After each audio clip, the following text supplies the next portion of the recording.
I want to thank Stan Lee and Peter Paul. Hit it.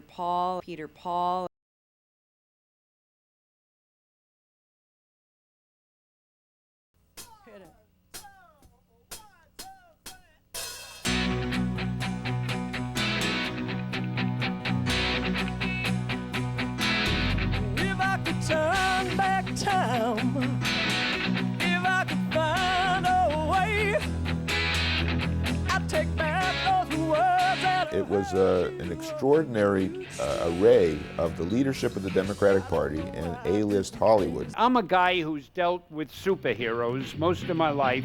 Spider-Man does whatever a spider can.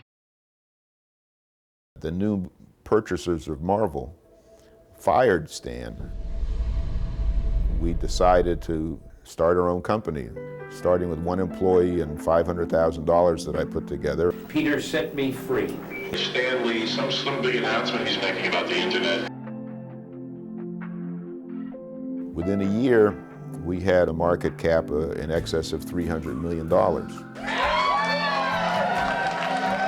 I decided, well, maybe I should reach out to Bill Clinton to work with us and be a rainmaker for the company when he left the White House. My first entrepreneurial venture was setting up a comic book stand and used comic books. I had 2 Foot Lockers full of them. I could accomplish my objective by becoming a major contributor to the party. I don't know about you, but I've been to 1 or 2 of these events. It's critical that we all chip in and contribute whatever we can. We want to thank you, and we're going to be there for you. That's great. It was great to see you. Look forward to working with you. Thank you. This has nothing to do with campaign contributions at all. How are you? Nice to see you again. I'm very glad to see you again. And I also want to thank Stan and Joan and Peter and Andrea for their support. My interest in supporting Hillary Clinton was specifically to hire Bill Clinton. I'm thrilled. You got me all jazzed up. And they concocted a big fundraiser for Hillary. This fundraiser in August 2000 in Los Angeles raised more than $1 million for then Senate candidate Hillary Clinton. I want to thank Stan Lee and Peter Paul. I had accomplished hiring a president of the United States to work with me when he left the White House.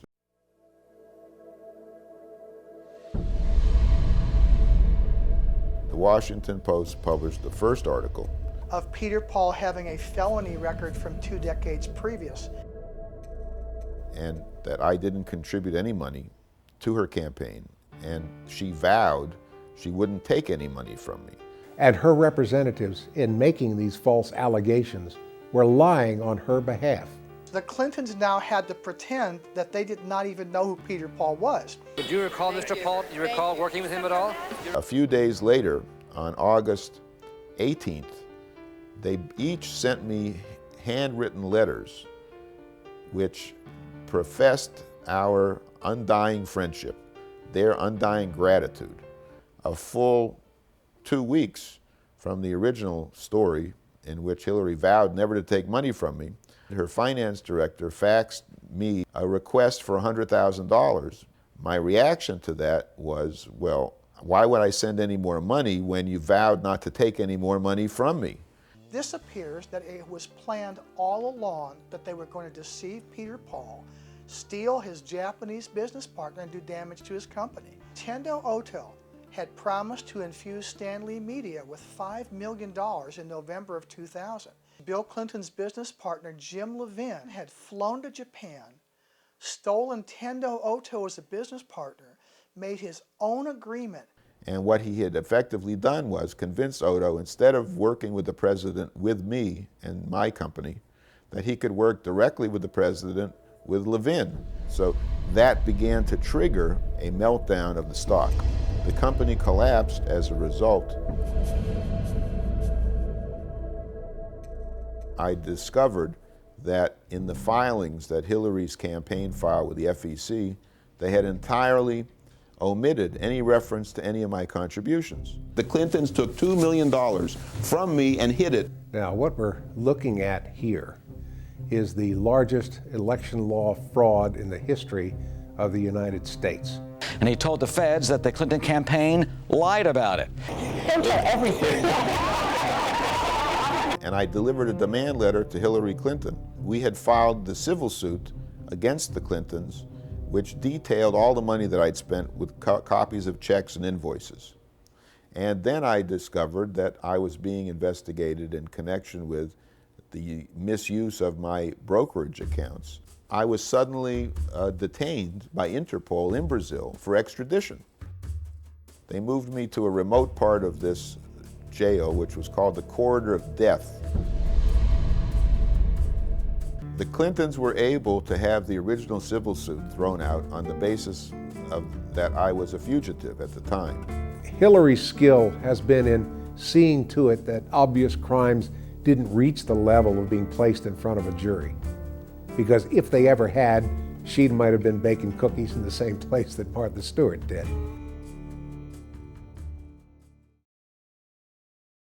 The court held that the case should proceed to trial. But clearly this could have implications for Mrs. Clinton's political future.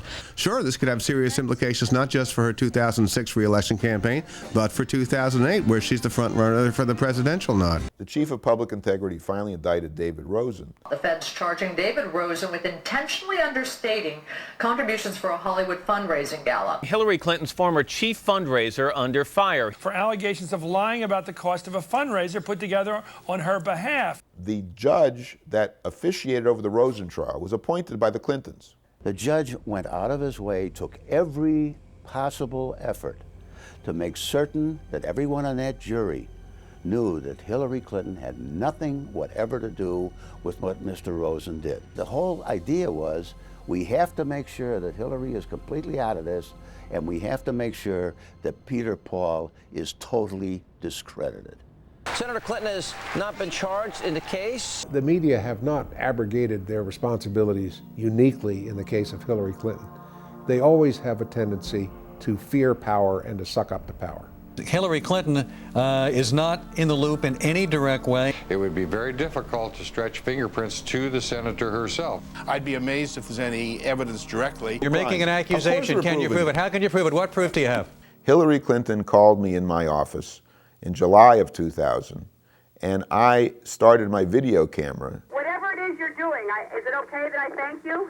I think it's tremendous. No, you know what? We're having a good time trying to help out. Well, I'm very appreciative. It sounds fabulous. I got a full report from Kelly today when she got back and told me everything that you're doing, and it just sounds like it's going to be a great event. But I just wanted to call and personally thank all of you. I'm glad you were all together so that I could tell you how much this means to me, and it's going to mean a lot to the president, too. First of all, it shows that she had personal involvement and personal knowledge of the details of this gala.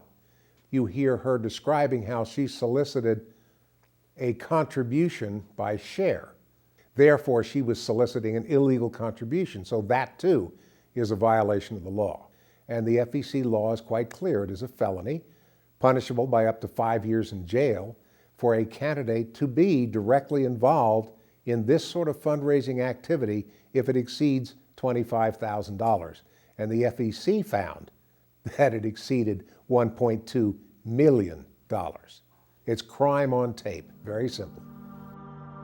What we're seeing here is a corruption of the political process, a corruption of the electoral process. Hillary Clinton and her representatives have been able to squash investigations in all three branches of government. The corruption just seems to extend to everything. When citizens truly care about an issue, they sometimes have to put their lives and careers on the line for that issue, and that's what Peter Paul is doing in this case. People will finally realize the threat posed by Hillary Clinton to this country and the rest of the world.